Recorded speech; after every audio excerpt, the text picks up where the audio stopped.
¿Qué estamos aprendiendo en estas últimas semanas? ¿Cómo se llama la serie que estamos estudiando? El proceso de aprendizaje, ¿verdad? De todo creyente que debe llegar a ser discípulos. Yo recuerdo las palabras de Jesús cuando estaba ya por ascender a los cielos. Él envió a los suyos a ser discípulos. Y un discípulo de Jesús no es aquel oyente que solamente escucha la palabra, no es aquel creyente solamente que ya recibió la palabra y ha creído en su corazón, sino es aquel que sigue las pisadas del Maestro y se esfuerza día tras día por poner en práctica sus enseñanzas, ¿verdad? Entonces, ese es el anhelo de Jesucristo para nosotros, que seamos sus discípulos, sus seguidores, no los followers de las redes sociales, sino los seguidores que ponen en práctica sus enseñanzas, sus mandamientos y las viven cada día de sus vidas. Pues bien, y ese camino, el camino angosto que la Biblia describe, es un camino que requiere perseverancia. Perseverancia, lo que implica no rendirnos, incluso cuando en medio del transitar nos tropecemos o nos caigamos, porque aunque parezca algo superficial, el hecho de fracasar, el hecho de fallar, es lo que nos hace seres humanos, ¿verdad? Somos humanos, ¿por qué? Porque somos imperfectos. Somos humanos y nuestra característica hasta el día de Jesucristo va a ser el constante proceso de aprendizaje en nuestra vida. Y hay un dicho muy sabio que dice que es mejor aprender de las experiencias malas de terceros, de otras personas. En la Escritura vamos a encontrar infinidad de ejemplos de hombres de Dios que tuvieron tropezones, caídas y fracasos por las decisiones que tomaron. Y justamente están allí para que nosotros podamos aprenderlas y evitar tomar esas decisiones. Los que somos hijos, ¿cuántas veces nuestros padres nos advirtieron acerca de decisiones que tomamos en la vida? Porque ellos también tuvieron una experiencia previa de equivocaciones, de fracasos, de errores, por las advertencias de sus padres y así sucesivamente hacia atrás. Pero realmente, ¿en qué porcentaje los que ahora ya tenemos un poco más de edad y nos retumba a veces en la cabeza el consejo de papá que no seguimos, cuántas veces o qué porcentaje realmente lo tomamos en cuenta y lo aplicamos en nuestra vida? ¿Un 10%? ¿Un 20%? De repente estoy exagerando si digo un 40%. Es sabio, sí, aprender de los errores de otros, pero la experiencia en la vida, y la Biblia lo demuestra, es que más terminamos aprendiendo de los propios errores y de las propias caídas. Por supuesto que estas consecuencias que traen estos fracasos, estas decisiones equivocadas, son dolorosas en mayor o en menor medida, dependiendo de la magnitud de la decisión que hayamos tomado. Dios quiere evitarnos el sufrimiento. Sí, Dios quiere, porque para eso pone sus límites amorosos. Pero Dios no va a ir jamás en contra de nuestra libre voluntad de poder tomar decisiones. Y decisiones que traen consecuencias y que seguramente muchas de ellas nos acompañan hasta el día de hoy. ¿Cuántos hemos tomado decisiones equivocadas en la vida? Muchas, ¿verdad? Unos más, otros menos. Pero lo que nos define el día de hoy como personas en lo que vamos caminando, y yo espero en el Señor que así haya sido hasta el día de hoy, es que en la medida que hemos ido fallando, el Señor en su gracia nos ha levantado y nos ha permitido aprender de esas caídas, con la intención de no volver a tropezar, como dice esa canción, con la misma piedra, de no volver a cometer los mismos errores y no volver a fallar en los mismos escenarios, en las mismas decisiones. Lamentablemente a veces no sucede eso, ¿verdad? Porque a veces seguimos fallando y seguimos fallando en las mismas cosas.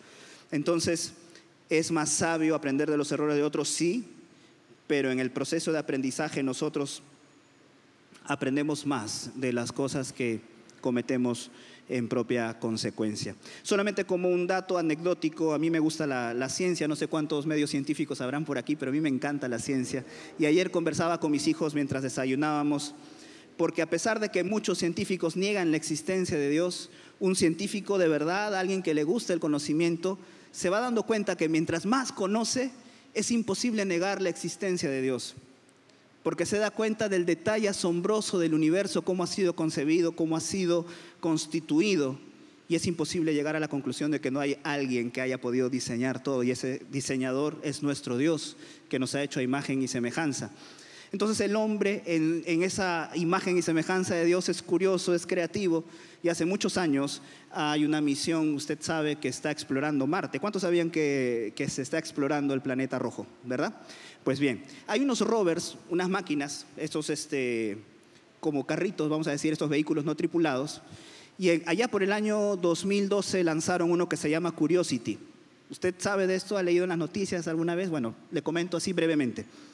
Este rover ya tiene desde el 2012 hasta la fecha 13 años en operación, pero en el año 2018 sus ruedas se dañaron. Y los científicos pensaban que este vehículo se iba a perder.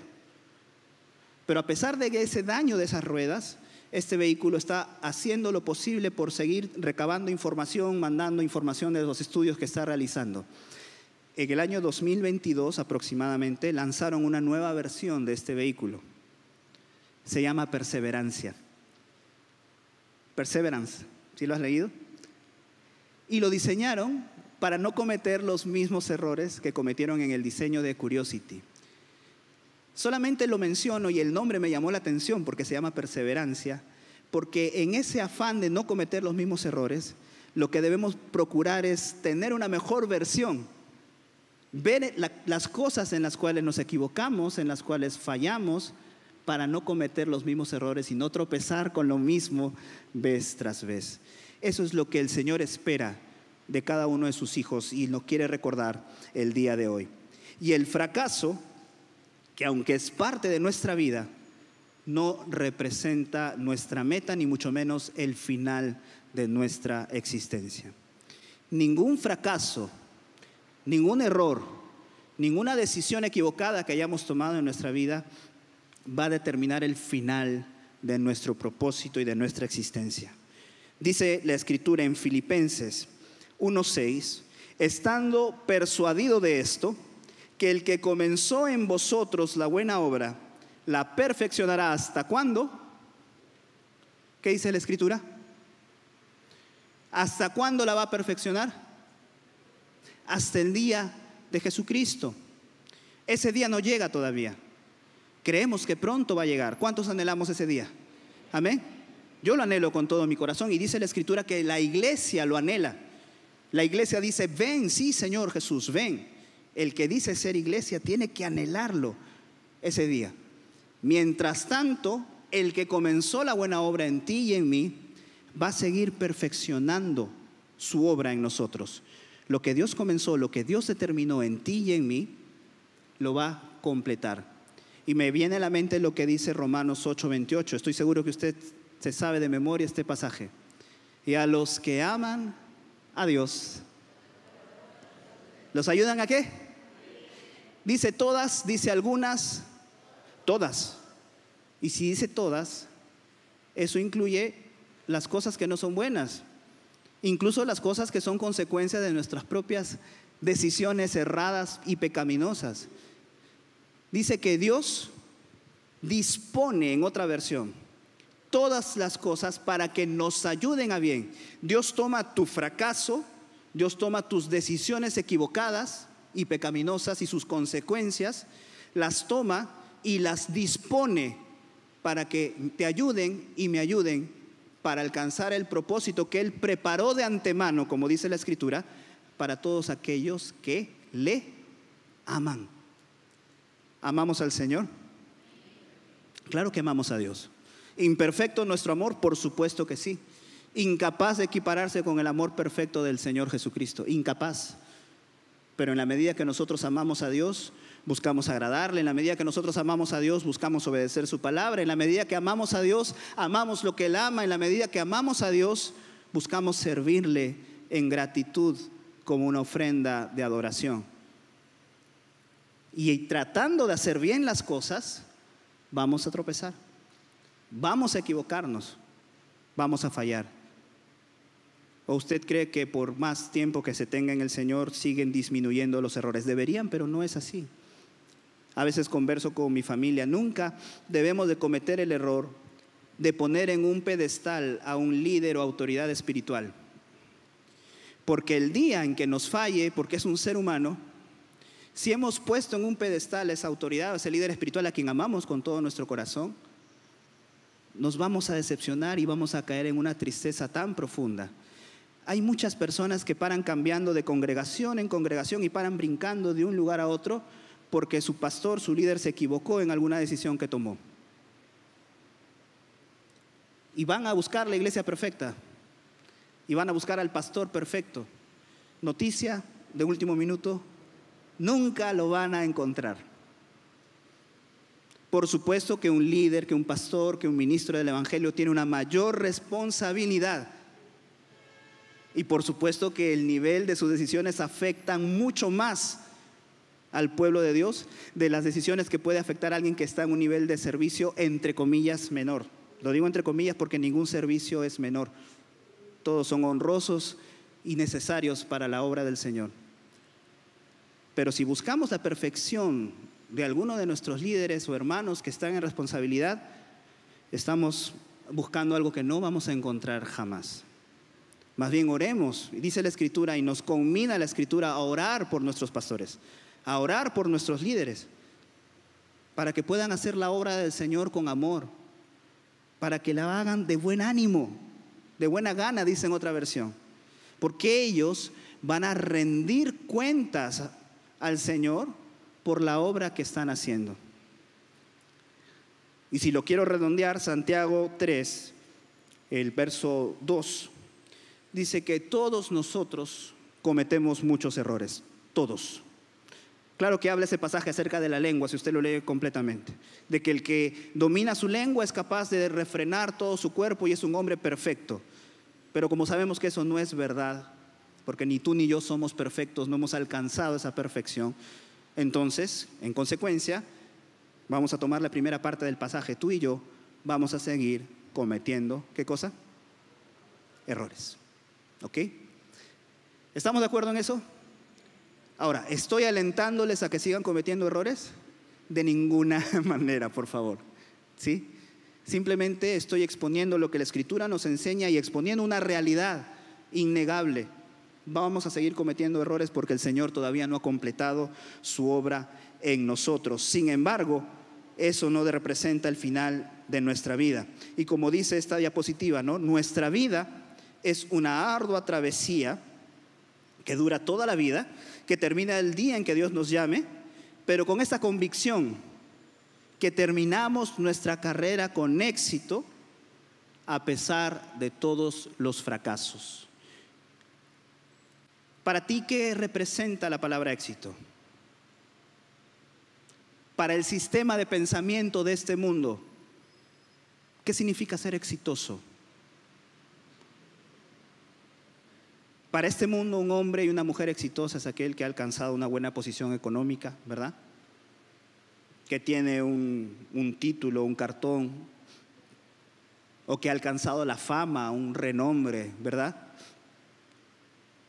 Que tiene, entre comillas, la vida resuelta en muchos aspectos.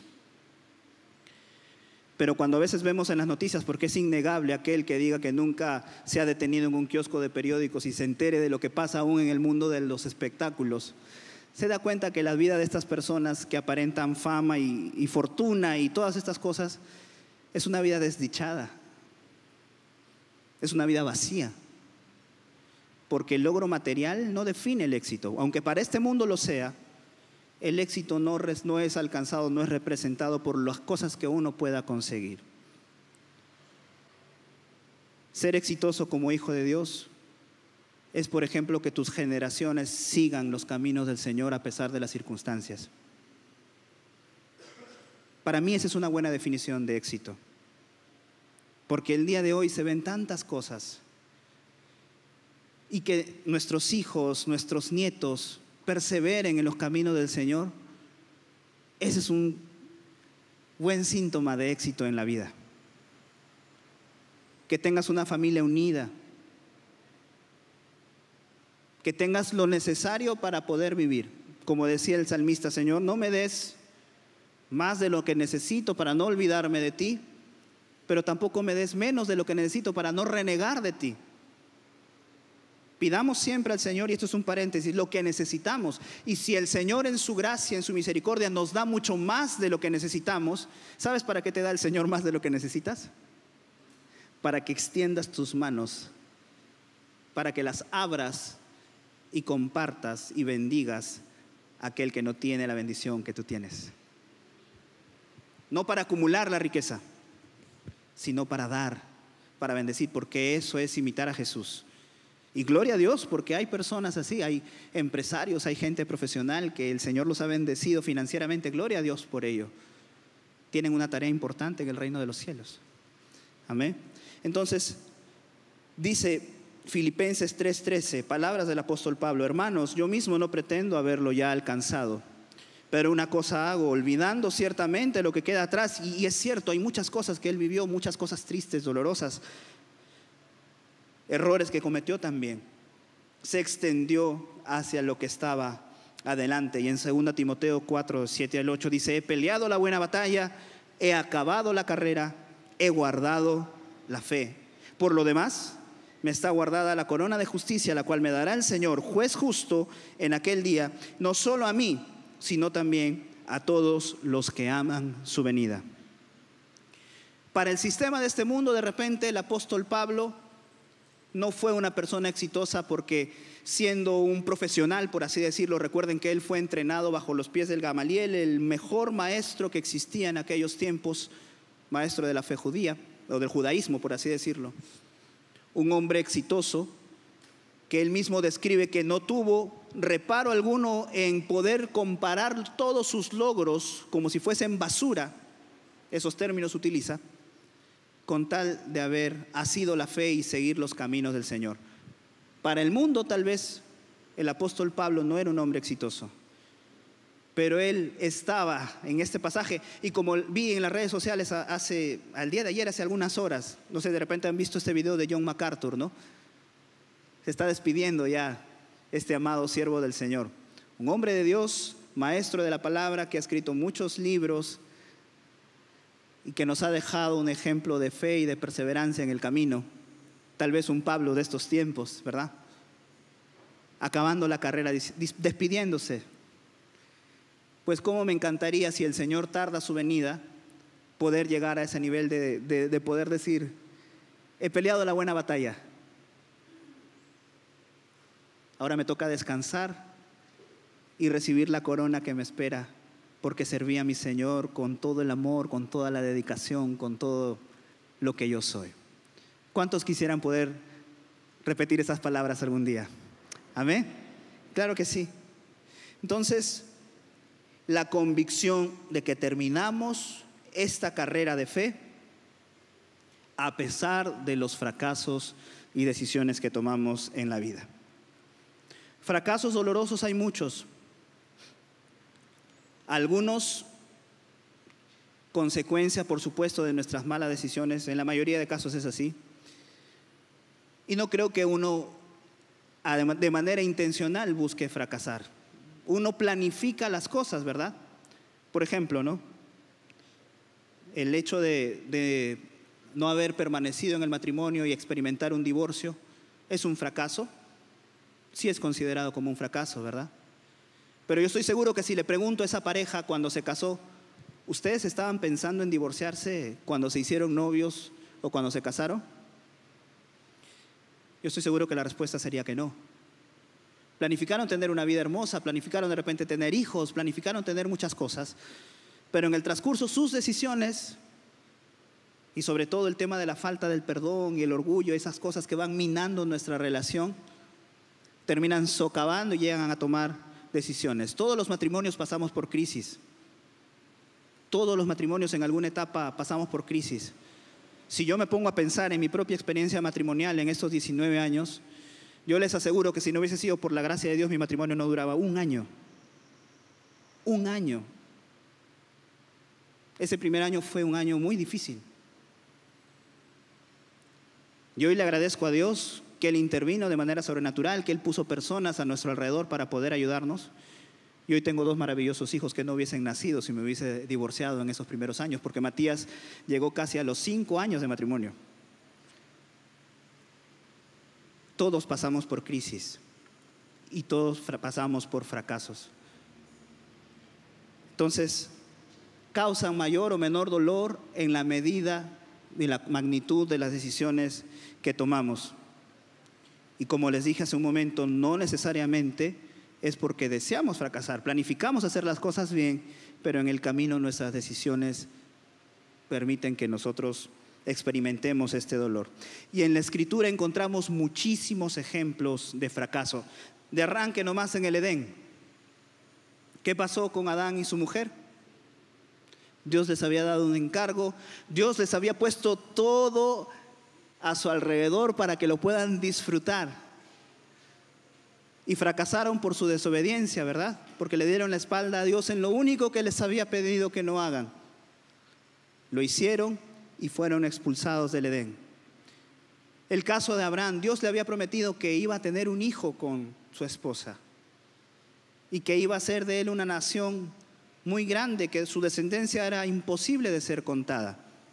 Pero pasaba el tiempo y el cumplimiento de la promesa no llegaba. Entonces él decidió en su propio esfuerzo tratar de acelerar las cosas y tuvo un hijo con la criada de su mujer, tuvo a Ismael. Y eso generó consecuencias difíciles que hasta el día de hoy se experimentan. Hasta el día de hoy, la consecuencia de su decisión, de ese fracaso.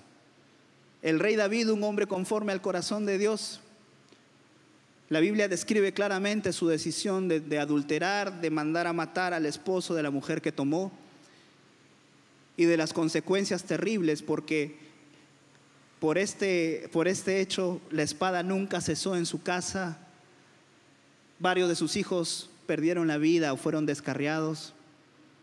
Y así podemos encontrar muchas historias en la Escritura de fracasos dolorosos que tuvieron consecuencias. Pero hoy vamos a ver dos historias en paralelo, no en paralelo de la historia, sino de lo que dice la Escritura. Y en la primera es acerca del apóstol Pedro. Pedro, todo un personaje, ¿verdad? ¿Cuántos se identifican con Pedro? ¿Cuántos coléricos hay acá? ¿Cuántos entusiastas? ¿Cuántos de los que no se pueden quedar callados nunca, de que siempre tienen algo que decir? De que cuando piden alguna cosa dicen, yo soy el primero en querer hacerlo. Esas son las cosas buenas de Pedro, por si acaso, ¿ah? Recuerden que todos nosotros tenemos cosas muy buenas y también tenemos defectos. Es lo que nos hace ser seres humanos.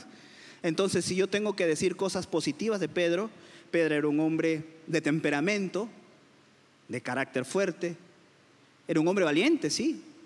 Era un hombre que quería llevar la voz por delante. Era un hombre que se ofrecía voluntariamente a hacer las cosas, pero a veces también se iba de boca, ¿verdad? A veces le ganaba ese temperamento. Y vamos a ver algunas cosas. Pedro, nosotros sabemos que era un pescador, pero no era un pescador cualquiera, y esto lo vimos también en la semana anterior. Si uno se pone a analizar un poco la historia de Pedro en la Escritura, la Biblia nos enseña que Pedro tenía esposa, ¿sí? O sea, tenía una familia, era un hombre que estaba a cargo de una familia, ¿correcto? Él estaba en este momento, cuando Jesús lo llama, estaba pescando, estaba echando las redes, y lo más probable es que haya tenido su propia barca. O sea, de repente no era un hombre rico, pero era un hombre que tenía lo necesario para poder llevar sustento a su familia. No estaba en una mala posición económica, por así decirlo. Tenía un trabajo, tenía una familia, tenía un cierto logro en la vida, como muchos de nosotros, que le damos gracias a Dios que tenemos una familia, que tenemos un trabajo que nos permite sostener esa familia y que ahí estamos dándole a la vida, esforzándonos por la ayuda del Señor. Pues Pedro tenía muchas cosas a su favor.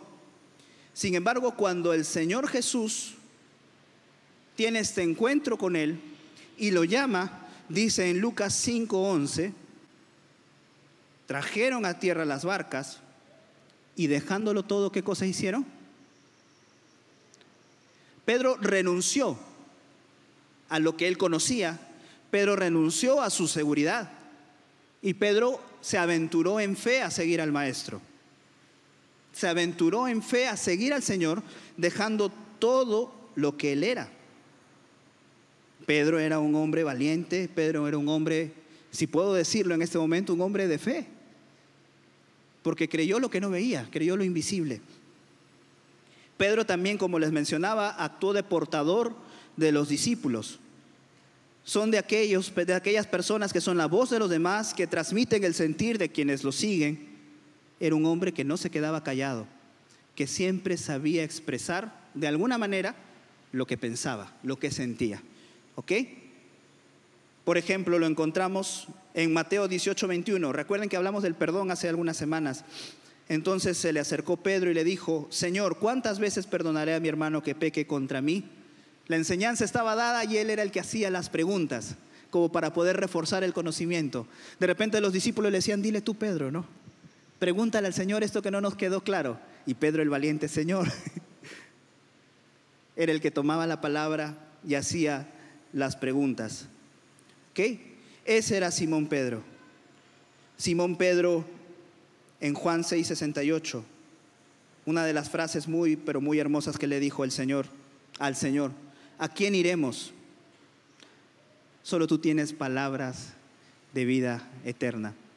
Esto sucedió cuando el Señor Jesús estaba diciendo algo muy duro para sus discípulos que lo seguían, y dice que todos le dejaron y se quedaron solamente los 12. De todos sus seguidores, nuevamente se quedó con 12, con los que había comenzado. Y el Señor Jesús voltea hacia sus discípulos y les dice: ¿ustedes también quieren irse? ¿Ustedes también me van a dejar? Y Pedro, valiente, le dice: Señor, ¿a dónde vamos a ir? ¿A quién iremos si solamente tú tienes palabras de vida eterna? Pedro también, recuerdan esta escena cuando el Señor estaba lavando los pies de sus discípulos en esa última cena. Y el Señor, con su lavabo y su toalla, discípulo tras discípulo, lavando sus pies. Y llega el turno de Pedro. ¿Y qué es lo que hace Simón Pedro? ¿Recuerdan ustedes? Yo me imagino a Pedro saltando como un resorte de donde estaba sentado y diciéndole: Señor, tú a mí no me vas a lavar absolutamente nada, no me vas a lavar los pies. Tú a mí no tienes por qué lavarme los pies. Y el Señor Jesús le dijo: Pedro, si no te lavo los pies, tú no vas a tener parte conmigo. ¿Y recuerdan su respuesta? Báñame, Señor. Báñame, no me laves solamente los pies. Báñame por completo. Quiero tener todo contigo. Ese era Simón Pedro, apóstol de nuestro Señor, discípulo de Él.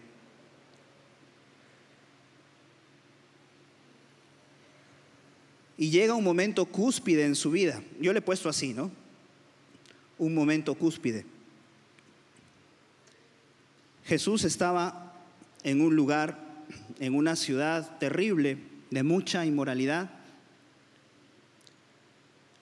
y estaba haciéndoles la pregunta muy interesante, muy importante a sus discípulos: ¿qué dice de mí la gente?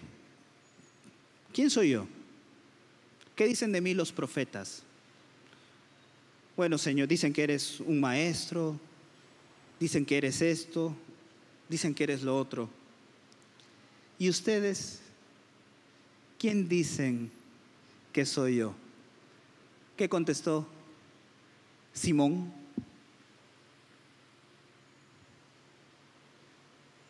¿Algún Simón valiente por aquí? ¿Qué contestó? ¿Tú eres quién? Tú eres el Cristo. Tú eres el Mesías. Tú eres el Hijo del Dios viviente. Entonces Jesús le dijo, Mateo 16:17, bienaventurado eres, Simón, hijo de Jonás, porque esto no te lo reveló carne ni sangre, sino mi Padre que está en los cielos. El mismo Dios revelándole a Simón la deidad de Cristo. Y sabemos lo que dice, ¿no? Toda la promesa que le da a Pedro. Le cambia el nombre inclusive de Simón, porque Simón significa inestable. Eso es lo que significa Simón. Y le pone por sobrenombre Pedro, roca, estable, firme. Le cambia su naturaleza porque el nombre definía o define la naturaleza de quien lleva el nombre, ¿correcto? De ser una persona inestable, de ser una persona voluble, le dijo: tú vas a ser un hombre firme, un hombre de carácter, un hombre estable, que no se va a dejar gobernar por sus emociones. Pedro era del círculo más cercano de Jesús. Pedro era parte de los 3 discípulos que seguían a Jesús a los lugares donde el resto no ingresaba, junto con Jacobo y con Juan. ¿Se acuerdan ustedes cuando la hija de un principal de la sinagoga, la hija de Jairo, estaba por morir, porque en ese momento todavía no estaba muerta? Mandan a llamar al maestro y el Señor va y en el camino le dice: no, Señor, ya no te molestes, ella ya está muerta, ya falleció. El Señor llega a su casa, a la casa de Jairo, y hace sacar a todos de la habitación, pero se quedan con él Pedro, Jacobo y Juan. O sea, de los 12, por así decirlo, los más importantes, los más cercanos, y porque seguramente Jesús tenía un propósito muy importante y especial con ellos, fueron los que testificaron los milagros más importantes del Señor Jesús. Porque todos lo vieron sanar enfermos, todos lo vieron echar fuera demonios, pero en este caso, esta resurrección de esta niña, lo vieron solamente ellos 3. Y en el monte de la transfiguración también estaban todos los discípulos, y dice que llevándoselos aparte, a Pedro, a Jacobo y a Juan nuevamente, ocurre este suceso muy hermoso de la transfiguración. Pedro fue testigo de todo ello. Ahora, somos humanos, ¿verdad? En la vida nos pueden ganar nuestras emociones y podemos llegar a inflar el pecho de orgullo por las cosas que vamos experimentando, ¿sí o no? Nos puede llegar a ganar. No voy a olvidar lo que la Escritura dice del apóstol Pablo. Ustedes saben que este emisario de Satanás que el Señor envía para que lo abofetee, probablemente era porque quería mantener el orgullo del apóstol Pablo a raya, para que la naturaleza de las visiones y de las revelaciones que había recibido de parte del mismo Señor no sean motivo para que el apóstol Pablo se llene de orgullo y ese orgullo termine destruyendo su vida y destruyendo también el propósito para el cual Dios lo había llamado. En el caso del apóstol Pedro, en el caso de este discípulo amado también del Señor, pues en este transitar seguramente estas cosas lo fueron llenando de autosuficiencia, de un autorreconocimiento, de poder decir: bueno, sí soy alguien, soy importante.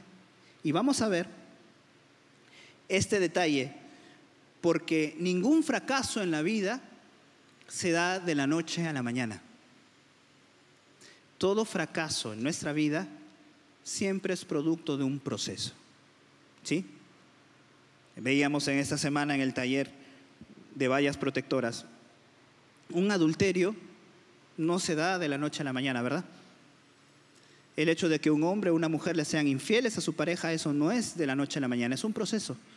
Son cosas que se van haciendo o que se van dejando de hacer, que concluyen, que finalizan en una ruptura matrimonial por causa de una infidelidad. Pues en este caso, ¿cuál fue el camino que tuvo Pedro para poder llegar justamente a este fracaso? En primer lugar, la autoconfianza. Comenzó a confiar en sí mismo. Marcos 14, 29. Él le dice al Señor Jesús: aunque todos los demás te abandonen, yo nunca lo voy a hacer. El Señor ya les estaba anunciando que era necesario que Él vaya a Jerusalén, que Él iba a sufrir, que Él iba a morir, que Él iba a resucitar al tercer día, porque estaba escrito que así sea, porque era necesario que eso suceda. Y el Señor fue claro con sus discípulos en decirle que todos ustedes me van a dejar, todos ustedes me van a dar la espalda, todos. Pero Pedro, el valiente, el que todavía no podía refrenar su lengua, el impetuoso, decía: Señor, a pesar de que todos te den la espalda, a pesar de que todos te dejen, yo nunca te voy a abandonar. Porque él confiaba en su razonamiento, en su capacidad, por encima de las palabras que el mismo Señor Jesús estaba profiriendo. El Señor estaba diciendo: todos me van a dejar. Pero Pedro decía: yo no te voy a dejar. Tú dices que te voy a dejar, yo te digo que no te voy a dejar. Tú, Jesús, dices algo, pero yo digo otra cosa. ¿Cuántos a veces hemos actuado así? La palabra de Dios dice algo, pero yo digo, pero yo opino, pero yo creo que esto debe ser así. ¿Ok? Autoconfianza. Autoconfianza. Descuido en la oración. Y aquí esto es muy interesante porque yo muchas veces en mi juventud me lo preguntaba, pero si Dios ya conoce todas las palabras, y bíblico todavía, ¿no? Y aún no está la palabra en mi boca y tú, Señor, ya la conoces toda. ¿Por qué tengo que orar? ¿Por qué tengo que hacerlo si ya el Señor conoce todo lo que yo voy a decir? Miren ese pensamiento que tenía yo en mi mente. Yo no entendía que el hecho de orar no es, en primer lugar, tratar de torcer la voluntad del Señor, por más intercesor que fuera, y tratar de cambiar su voluntad. Yo no entendía que el hecho de orar era más bien alinear mi corazón a la voluntad del Señor. De hecho, desarrollar una relación con Él, pero a fin de términos, terminar alineando mi voluntad, lo que yo quiero hacer, terminar de alinearlo a la voluntad del Señor. A veces hay decisiones que tomar, por más pequeñas que sean, y no le consultamos a Dios en oración. Y terminamos haciendo lo que a nosotros nos parece. Pero cuando nosotros oramos y buscamos a Dios, termina Él alineando nuestro corazón a su voluntad, y si obedecemos lo que Él nos va revelando, pues terminamos tomando decisiones correctas, decisiones sabias, decisiones que traen bendición. Él descuidó la oración porque cuando el Señor va a orar, cuando ya estaba angustiado, cuando ya sabía lo que se venía, Él los llama aparte a sus discípulos y le dicen: por favor, apóyenme en oración, porque mi alma está muy triste. Me siento muy afligido hasta el punto de sentirme ya morir. Lo estoy parafraseando. Y cuando termina de orar, el Señor Jesús regresa y encuentra a sus discípulos, a los que estaban ahí en primera línea con Él. ¿Cómo los encuentra? Durmiendo. Seguramente estaban muy cansados. Sí. Pero es parte justamente de poder aprender a dominar nuestra carne, el buscar vencer. ¿Por qué ayunamos? A ver, por ejemplo. Y a veces cuando escuchamos la palabra ayuno, sobre todo si nos gusta comer rico, ¿verdad? ¿Por qué ayunamos? ¿Por qué es necesario que como creyentes practiquemos la disciplina del ayuno? Yo sé que ustedes lo saben, pero a ver, quiero hacerles refrescar la memoria. ¿Solo porque la Biblia lo dice? ¿Porque es un mandamiento? Siempre tratemos de encontrar el propósito detrás del mandamiento, porque si comenzamos solamente a obedecer las cosas solo porque la Biblia lo dice y no pedimos sabiduría al Señor para ver qué hay detrás del mandamiento, cuál es el propósito de Dios, nos va a ser muy fácil desobedecer lo que la Escritura enseña, porque vamos a comenzar a ver simplemente la Escritura y sus mandamientos como cosas restrictivas para nuestra vida. Cuando nosotros le decimos a nuestro cuerpo: no te voy a dar alimento material, estoy diciéndole a mi carne: tú te vas a sujetar al Espíritu, vas a aprender a sujetarte al Espíritu. Y el hecho de no alimentarme físicamente, el hecho de no comer, puede representar muchas otras cosas de mi propio deseo, de mi propia carne, de mis propios deseos naturales, que estoy buscando someter a la voluntad del Señor, al sometimiento a la voluntad de su Espíritu Santo. Por eso es importante practicar una disciplina espiritual como el ayuno. ¿Se entiende, verdad? Entonces, y la oración es lo mismo. Tenemos que orar porque tenemos que aprender a depender del Señor. Tenemos que orar porque tenemos que aprender a escuchar su voz y alinear nuestro corazón con el corazón de Él. Porque palabras de Jesús en el verso 41 de Mateo 26: velad y orad para que no entren ¿en qué? En tentación. Ahí está el propósito. Porque dice que el espíritu está dispuesto, pero nuestra carne, ¿cómo está? Débil. Por eso es necesario practicar esas disciplinas espirituales, para poder fortalecer nuestro espíritu y para que nuestra carne no domine nuestra vida. Amén. Entonces, descuido en la oración. Autoconfianza, dejaba de orar. Autosuficiencia o confianza en su habilidad. Cuando el Señor Jesús es apresado, o vienen a apresarlo en esa noche en Getsemaní, dice en Juan 18:10 que Simón Pedro tenía una espada, la desenvainó, hirió al siervo del sumo sacerdote y le cortó la oreja derecha, a Malco. Le cortó la oreja. ¿Era necesario que pase este momento de sufrimiento y dolor nuestro Señor Jesús? Claro que sí, para que se cumpliese la Escritura. ¿Era un momento difícil? Por supuesto. Y Pedro, en su ímpetu, en su deseo de poder solucionar las cosas a su manera, con las herramientas que él tenía a su alcance, le cortó la oreja y quiso actuar por la fuerza en una manera poco sabia. Y un paréntesis aquí, ¿no? Porque vivimos en un mundo de tanta inseguridad y maldad. ¿Cuánta gente ha perdido la vida por no quererse dejar robar un teléfono, por ejemplo? Por más que sea el iPhone 20 que cuesta el valor de 2 riñones.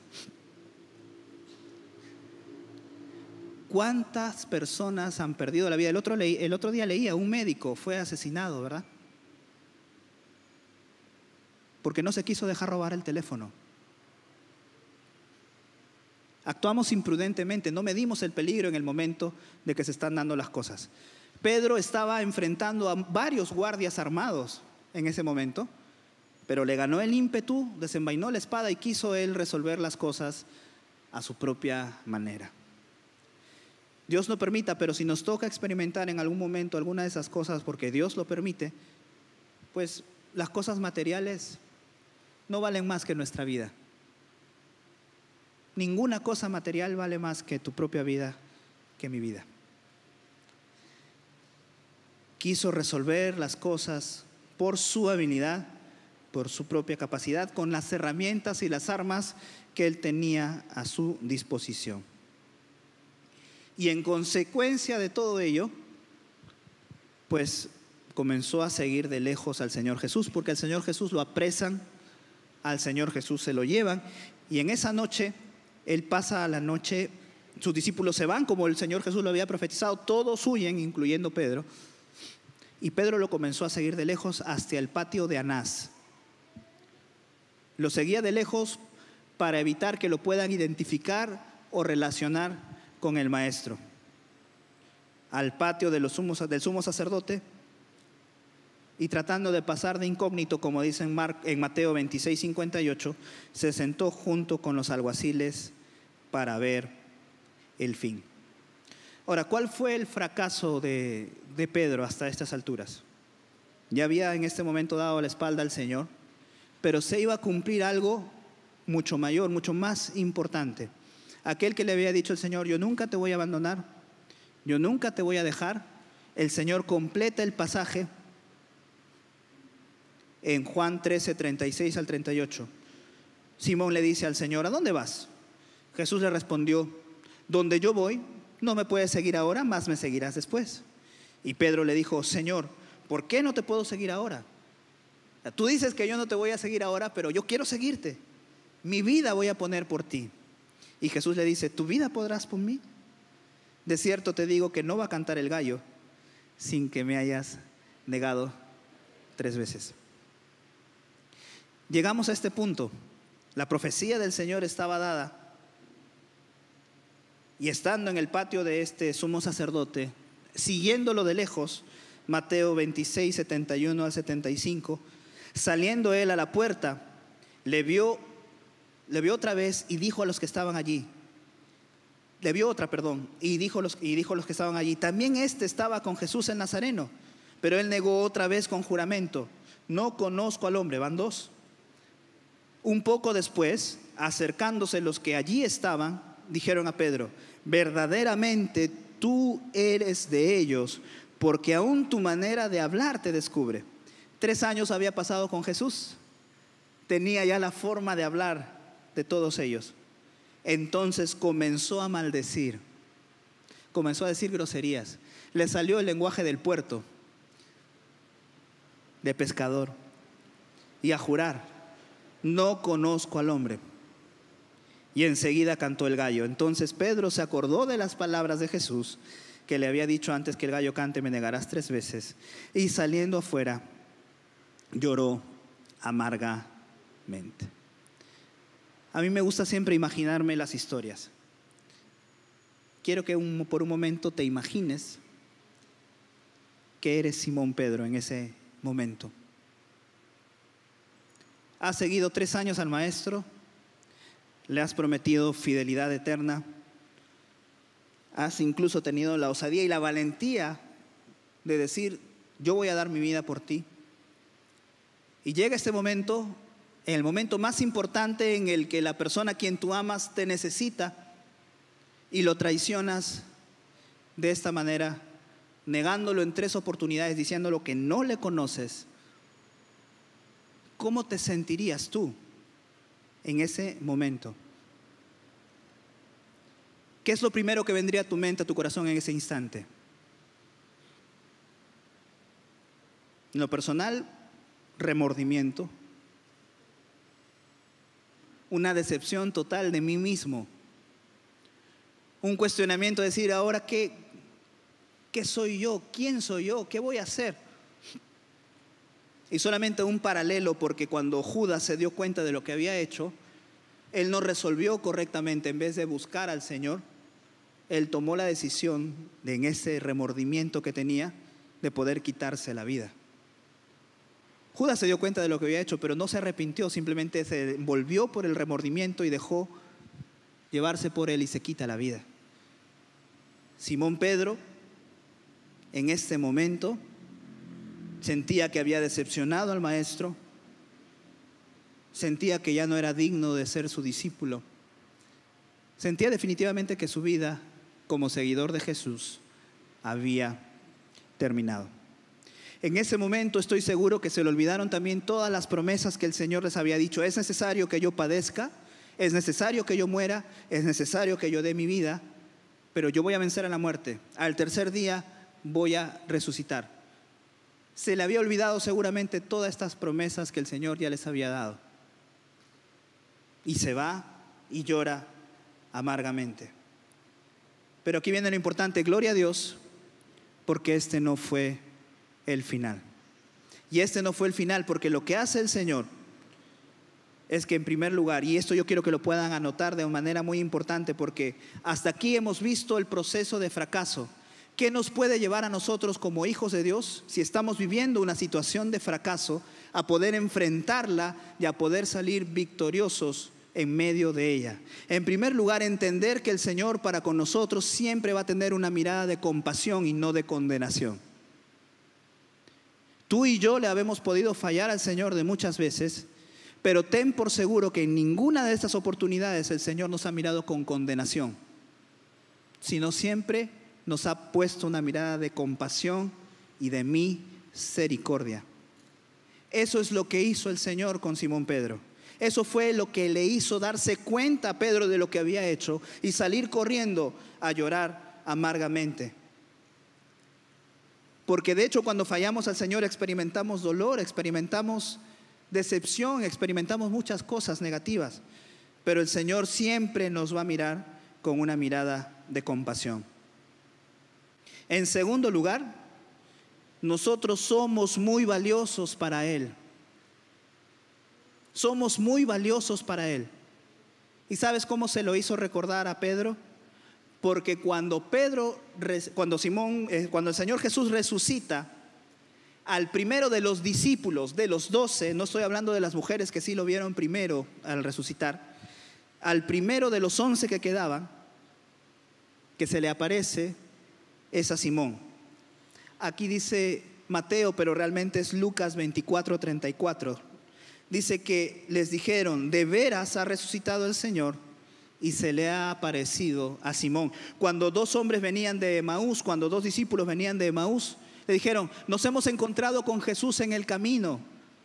Mientras Él hablaba, nuestro corazón ardía, no entendíamos, hasta que Él partió el pan y nuestros ojos fueron abiertos. Sí, el Señor ha resucitado, le dijeron, y ya se le apareció a Simón.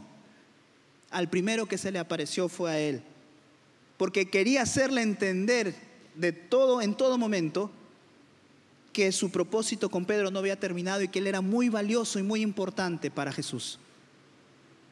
En tercer lugar, nunca dejó de ser un discípulo. Los ángeles se refirieron a Pedro y a los demás como discípulos de Jesús. En Marcos 16:7. Nunca el Señor lo desechó. El Señor jamás nos va a desechar.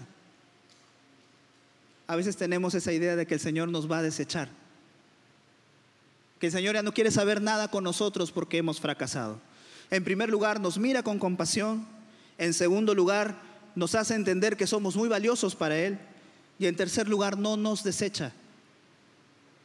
Y finalmente, nos restaura por completo. Juan 21, del 15 al 17. El Señor ya había resucitado, el Señor se les apareció porque todos volvieron a las redes, eran pescadores, volvieron a pescar, se olvidaron de que el Señor iba a resucitar. Y Él se los encuentra, come con ellos, y después de haber comido, Jesús le dijo a Simón Pedro: Simón, hijo de Jonás, ¿me amas más que estos? Y le respondió: sí, Señor, tú sabes que te amo. Él le dijo: apacienta mis corderos. Volvió a decirle la segunda vez: Simón, hijo de Jonás, ¿me amas? Y Pedro le respondió: sí, Señor, tú sabes que te amo. Y le dijo: pastorea mis ovejas. Le dijo la tercera vez: Simón, hijo de Jonás, ¿me amas? Y Pedro se entristeció de que le dijese la tercera vez: ¿me amas? Y respondió: Señor, tú lo sabes todo, tú sabes que te amo. Y una vez más Jesús le dijo: apacienta mis ovejas. ¿Cuántas veces lo había negado al Señor? 3. ¿Acaso no sabía el Señor lo que había en el corazón de Pedro cuando le hacía cada pregunta? Pero Él quería hacerle y poder tocar esa herida, sacar lo contaminado de esa herida, lo doloroso que todavía Él estaba teniendo allí en su corazón, para darle una restauración y una sanidad completa. Y para darle un encargo mayor aún, para darle la responsabilidad de poder guiar a las ovejas que vendrían después de Él. El fracaso no es el final. El fracaso no es el final de nuestra vida. Dios usa y dispone todas las cosas para bien de aquellos que le aman, aquellos que conforme a su propósito han sido llamados. Y esa fue la historia de Simón Pedro, y esa muy similar puede ser a nuestra historia.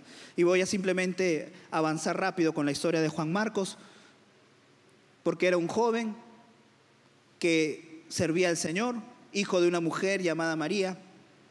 Y este joven fue reclutado por Bernabé y por Saulo, por Pablo en este momento ya, para poder ayudarlo en el ministerio. Pero en algún momento determinado, lo voy a resumir, este joven Juan Marcos, razón que la Escritura no menciona, deja a Pablo y a Bernabé. Vaya a saber por qué los deja. Están haciendo el trabajo misionero y los deja. Pasado el tiempo, tienen que ir a otro lugar y Bernabé le propone a Pablo: vamos a llevar a Juan Marcos.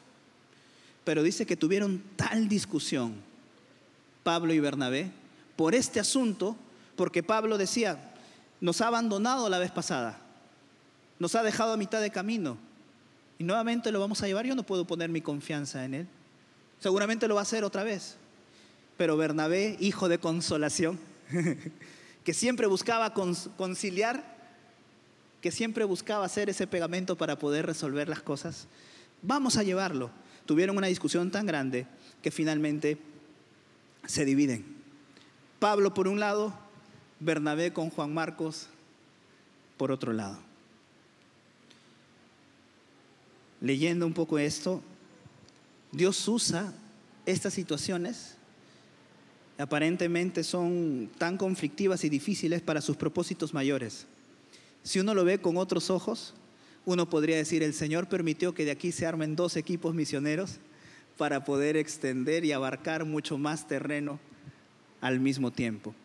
Porque al final, cuando termina ya casi la vida del apóstol Pablo, manda a llamar por Juan Marcos, porque este joven que ahora ya creció, seguramente maduró un poco más, le iba a ser útil para el ministerio. Y este Juan Marcos es el que termina redactando el Evangelio de Marcos. Los fracasos, las decisiones que tomamos, equivocadas muchas veces, no representan el final de nuestras vidas. ¿Cuántos nos hemos equivocado? ¿Cuántos de repente todavía estamos experimentando las consecuencias de esos errores? Tal vez. Pero recuerda lo que dice la Escritura, que si tú y yo amamos al Señor, estas cosas dolorosas y difíciles, Dios dispone para que nos ayuden a bien, porque el propósito que Él tiene contigo y conmigo no ha terminado. Va a terminar el día en que estemos en su presencia. Amén. Con eso finalizo. Mirada de compasión. Si nosotros le fallamos al Señor, Él jamás nos va a mirar con una mirada de condenación. Somos valiosos para Dios porque hemos costado el precio de su sangre, el precio más alto, en la cruz del Calvario. Y el Señor termina restaurándonos por completo y nos da un encargo mayor, porque usa nuestras experiencias para poder bendecir a otros que seguramente van a pasar por lo mismo en la vida. Amén. ¿Qué tal si inclinamos nuestros rostros?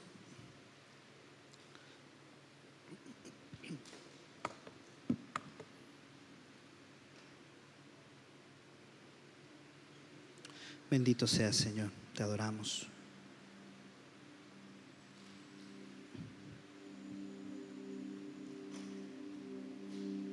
Gracias.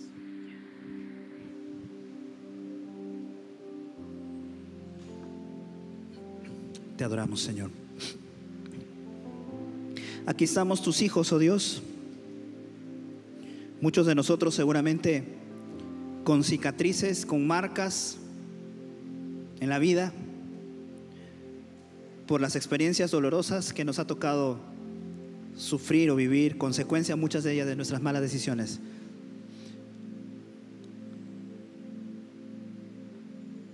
Pero aquí estamos, Señor. Y aunque muchos tal vez hayan en su vida caminado lejos de ti, hoy están aquí en este lugar diciéndote: Señor, te necesito, yo entendí que no puedo vivir sin ti. Yo quiero recordar lo que tú nos has enseñado en esta hora en tu Escritura. Tú siempre nos vas a mirar con compasión, nunca con una mirada de condenación ni de destrucción, ni decir: no, yo te lo dije, yo te advertí, ya ves ahora todo lo que estás pasando es consecuencia de todo lo que has decidido. Ahora, bueno, pues te toca asumir, te toca sufrir. No, Dios sí muestra misericordia para cada uno de sus hijos. Hemos sido comprados al precio de tu sangre en la cruz, Señor, lo que nos da valor y nos da identidad, porque somos tuyos al precio de tu sangre. Tú no nos desechas jamás. Seguimos en el proceso, seguimos en el camino, seguiremos aprendiendo, Señor, sostenidos de tu mano, entendiendo que es tu gracia en nuestra vida operando, que no es nuestra habilidad, no es nuestra capacidad, no es nuestro esfuerzo. Eres tú, Señor, a través de nosotros. Eres tú obrando en nuestra vida. Y que tú tienes un propósito más alto y nos restauras, nos levantas.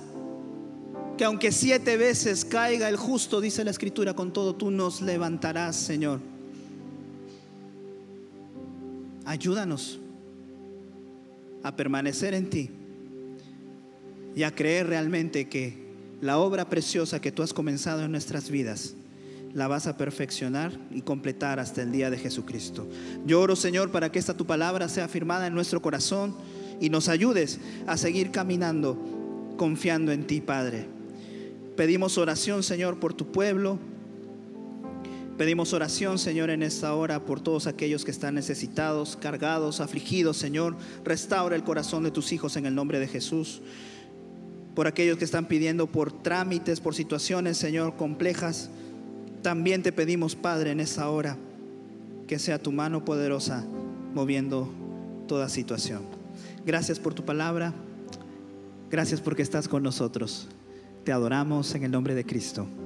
Amén y amén.